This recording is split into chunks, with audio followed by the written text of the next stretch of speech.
I'm Galen Windsor, and I thought I'd share a few hands-on practical things that have to do with this nuclear scare scam. Now, you've heard that gamma energy, the kind of energy that comes off a rock like this, is the most penetrating, most damaging of all radiation. And not only that, here is uranium, the parent of radon, and they say if you can detect radon in a home, then it's bad. If you exceed the EPA's limit, it's reason to run you out of your home. Spend $13,000 like they did with Stanley Watrous' house in Pennsylvania the other day to get rid of the radon, to ventilate it out through. Ridiculous. Let's take them one at a time. This is a rock that I picked up in Natarita, Colorado. 16 weight % uranium. High-grade uranium. Hot. I read a thing the other day that says they had high-grade uranium, and lo and behold, it's too hot to transport, so they had to bury it on site. Oh, wonderful. Let's talk a little bit about radiation. If we can, yeah, are we picking up? If you put the probe right there, the meter goes off scale, and you can hear it, all right? Hot. Radiation, gamma radiation, is the most penetrating of all radiation. Oh, is it? All it's got between the rock and the probe is my hand. Doesn't count so pretty much, does it? What if I put the rock behind me?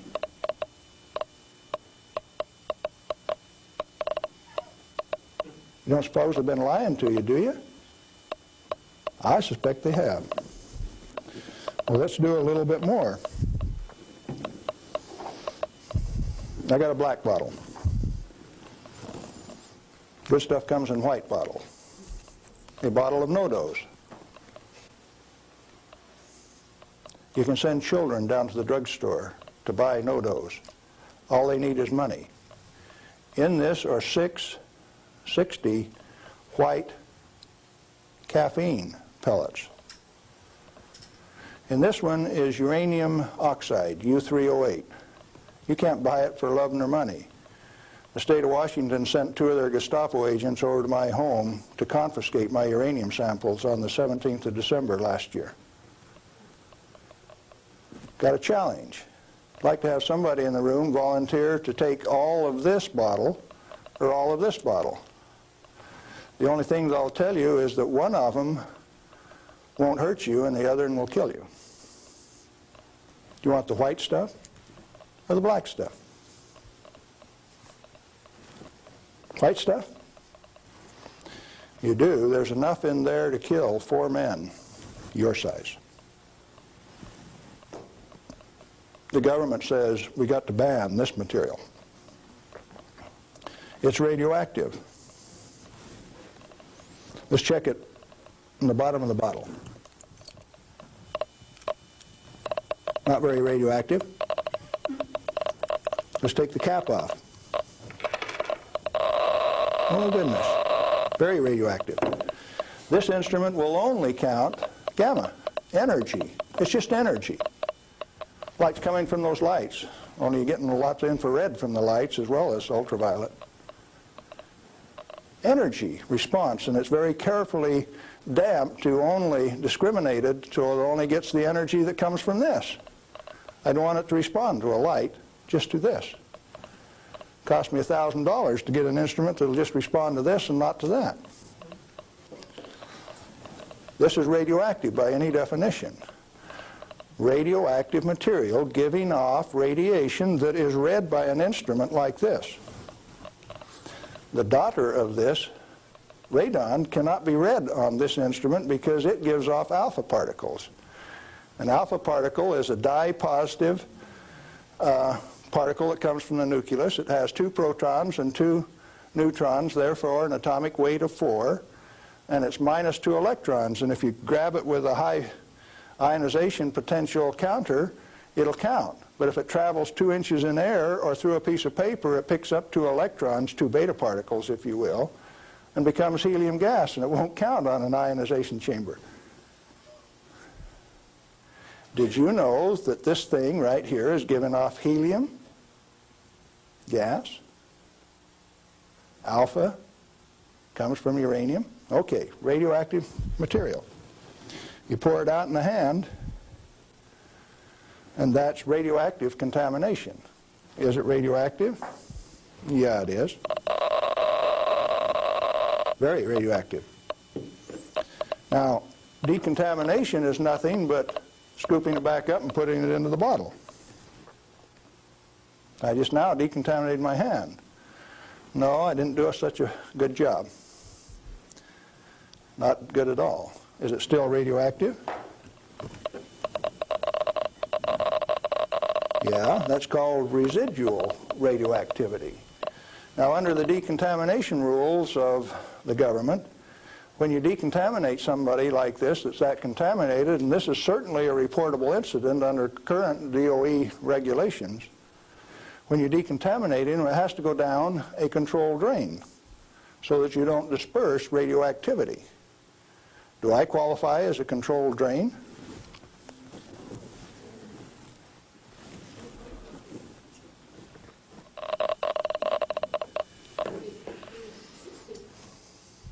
That material that I just ate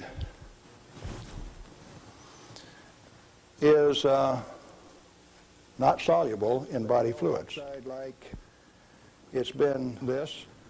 It was fired originally at 940 degrees C, where it becomes U3O8, known in the industry as HCl insoluble. In other words, it will not dissolve in concentrated hydrochloric acid, hot.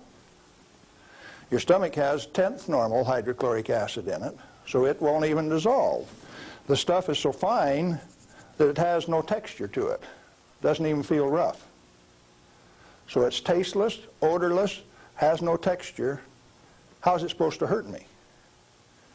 Because I've been eating this on lecture tour for 2 years, the state of Washington felt it necessary to confiscate my uranium samples so that I would be safe. Dr. Fulton from the Hanford Environmental Health Foundation called up and he says, "Hey, I heard one of your guys OD'd on uranium today, Galen." And we talked for a little while and he says, "Oh, that was you." And I says, "Listen, I can eat all that stuff I want." He says, "It'll ruin your kidneys." "How are your kidneys?" "They're fine." "Well, you should have been chelated within 4 hours. And I mean, you guys are going to follow me around the country and give me chelating agents every 4 hours after I eat it on lecture tour?" He says, "We'll give you any medical assistance that you need, Galen. We don't want anything to happen to you." I said, "Did that include turning out the federal SWAT team 4 days ago to get me?" Where are these guys coming from? Well, here's a piece of metal. Density of 19, 19.0. If you know your chemistry and physics, you know that there are only 2 metals that have that density: plutonium and uranium. Radioactive, pyrophoric, density of 19. Outside of a laboratory, most of you can't tell me whether this is uranium, plutonium, or a mixture of the two. Now, I said that it's heavy, and it is. Let's see if it's radioactive. Yeah, it is. Pyrophoric, what does that mean? Pyro, fire. Black on the end. The spark that just came off there is pyro, fire, burn. If it's plutonium, I just contaminated this area of Arizona in excess of the EPA's limit for 1 square mile of surface.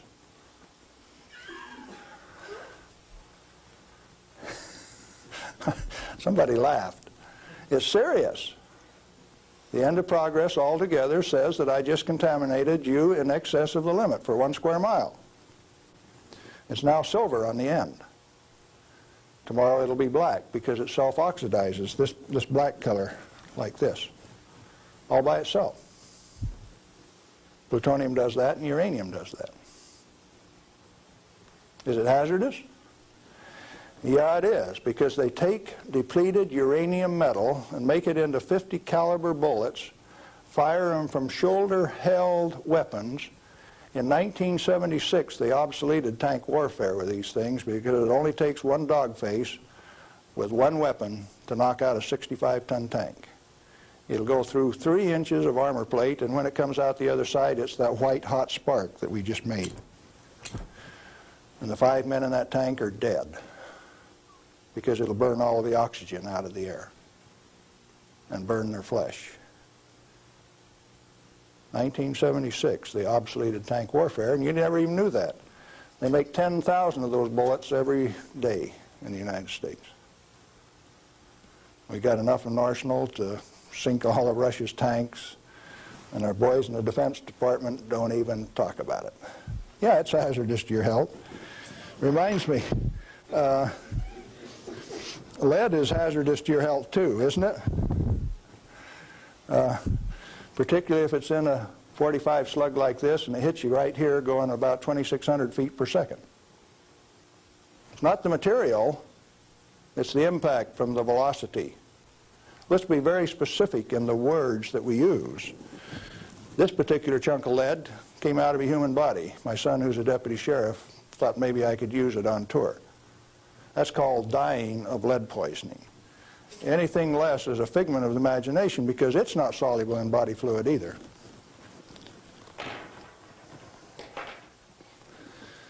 This is a pellet of cobalt-59. If you put it in a reactor into a neutron field, you can convert cobalt-59 to cobalt-60, which gives off a gamma. It becomes the source that doctors use to irradiate patients to 7,000 Roentgen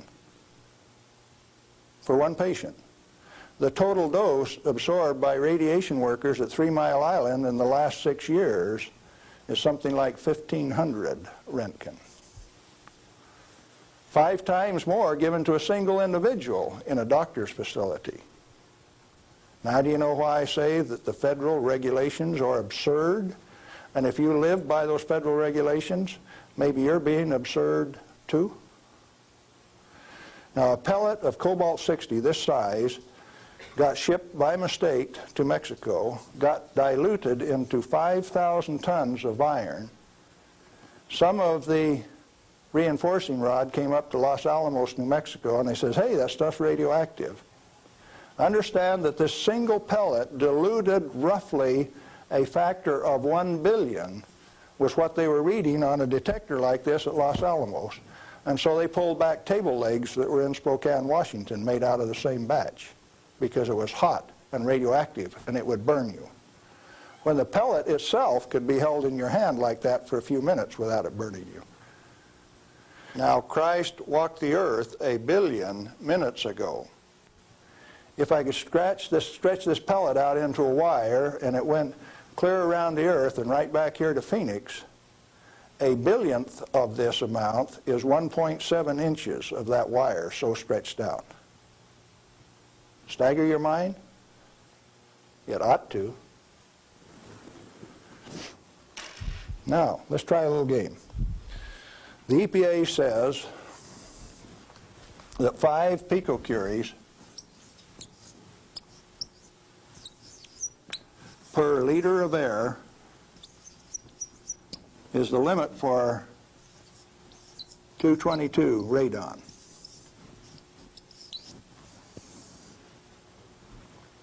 And they handle that like it's a real number. Madame Curie says that 1 gram of radium equals 1 curie equals 2.22 times 10 to the 12th disintegrations per minute, and that's the basic definition of radioactivity. How many disintegrations is this? Should we find out?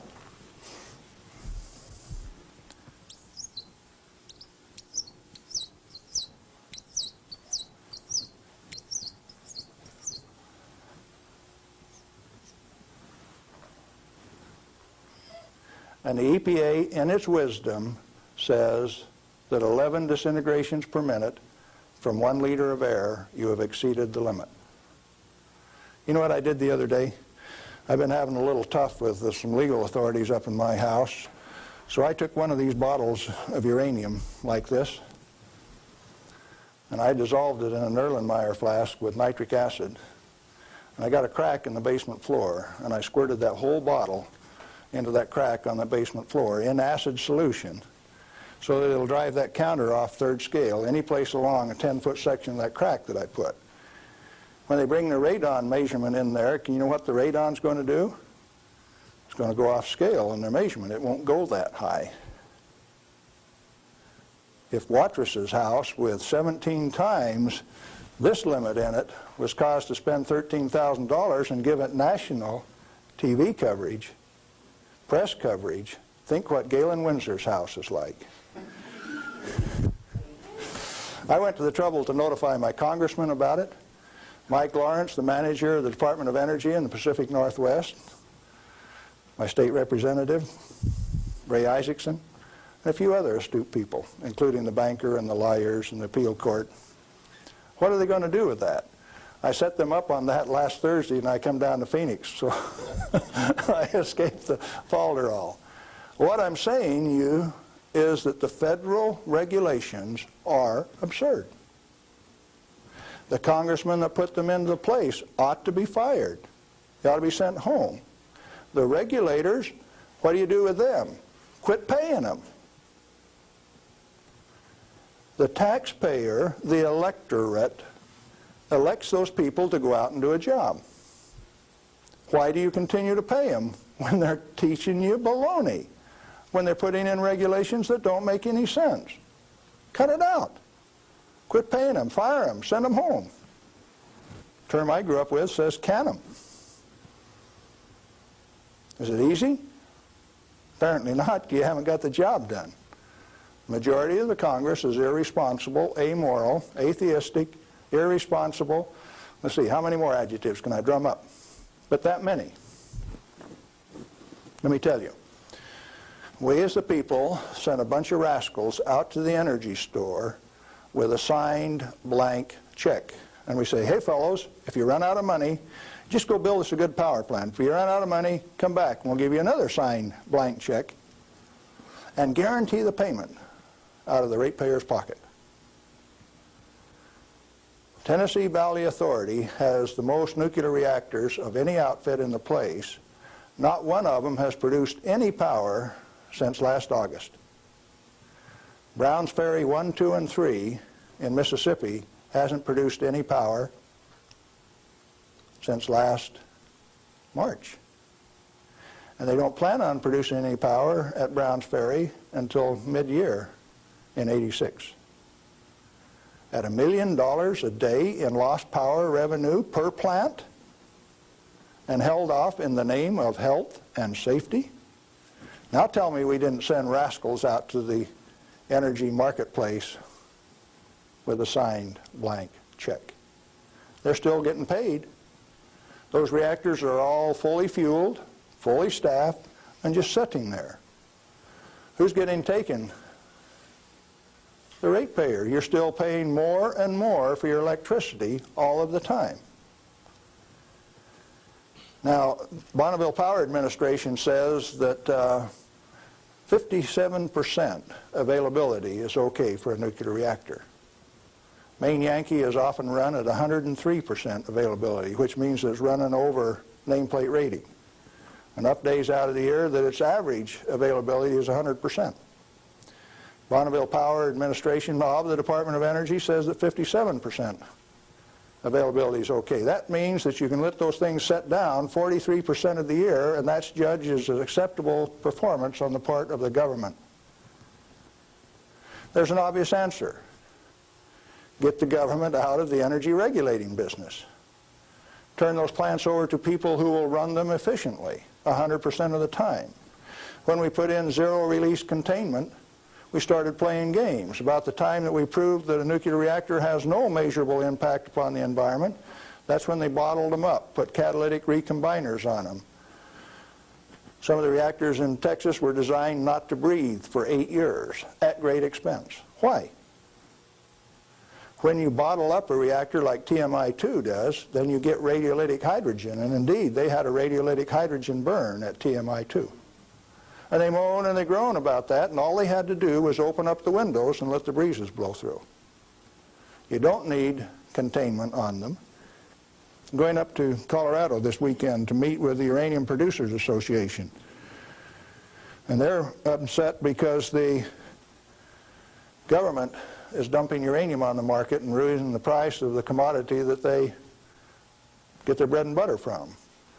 But what they're totally unaware of is that the Grand Junction Operation Office is going to issue a contract so that the new operator has a $25 million budget over the next 5 years, 80% of which will be spent for remedial action, where you take this material, dig it up. If you find it counts on a Geiger counter, you can have them come in and change out the whole front yard of your house, give you a new front yard, new foundation under your house at government expense. If you don't do it, they'll take you down to the courthouse, blacklist your property, so that you have to remove the radioactivity at your own expense before it can be sold. Now, do you know what I did when I took that uranium solution and poured it into the crack in my house? I set up the United States government, and that episode is about to be played. Did I do it on purpose? Yeah, I did, just like I used to dive into that swimming pool and drink that cesium-contaminated water. I found out that it doesn't hurt me. You need to find out that it doesn't hurt me, or you. In fact, the only reason for the existence of these big transcontinent distribution lines would be if they could compete with a small mass-produced reactor sitting in your backyard. Why don't they want you to? Because they are the federal energy cartel. They like to set the price, the total availability, and whether you can hook onto it, and if you don't pay your bill, cut you off. That's called power, domain, and control. And they like that. They do not want you to be energy independent. If you had one of these sitting in every 10-block area in Phoenix, you could tell the rest of the world to go get lost. Oh, there's another use for that heat. You could heat your homes in the wintertime, or you could cool them in the summertime with it. Heating, ventilation, air conditioning, they call it, HVAC.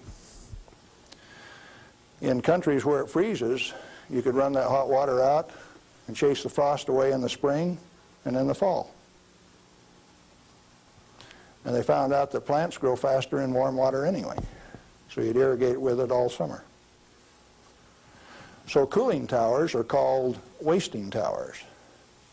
They throw over 50% of the heat away.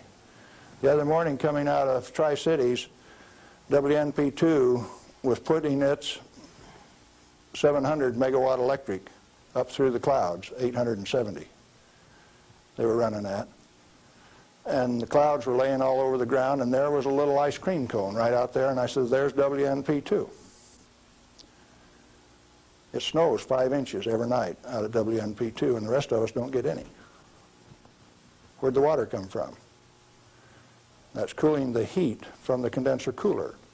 You should have a business right out there, an oil cracking plant, something taking that heat and using it, like they built at Midland, Michigan 10 years ago and they've never used.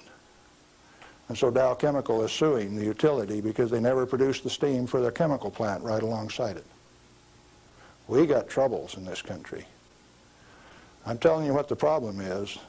Doing something about it, responsibility is yours.